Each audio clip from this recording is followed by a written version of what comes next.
وبرکاتہ. وعلیکم السلام.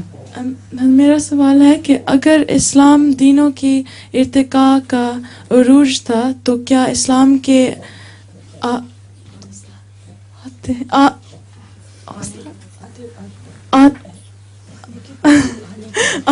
آنے کے وقت ذہنوں کی ارتقاء بھی عروج پر تھی؟ انسان مکمل ہو چکا تھا اور اس کے بعد انسان کا ارتقاء بند ہو گیا تھا. پھر مذہب کا ارتقاء شروع ہوا ہے، شروع سے لے کر رسول اللہ صلی اللہ علیہ وسلم کے زمانے تک.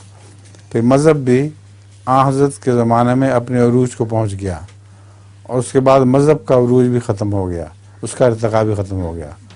اب کوئی ارتقاء نہیں ہے.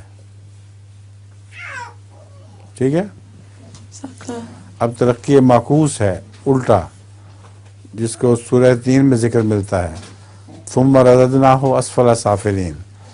انسان ترقی کرتے کرتے انسان تک جب پہنچا تو پھر گرنا شروع ہو گیا، پھر وہ واپس چلا گیا بندروں اور سوروں کی طرح ہو گیا.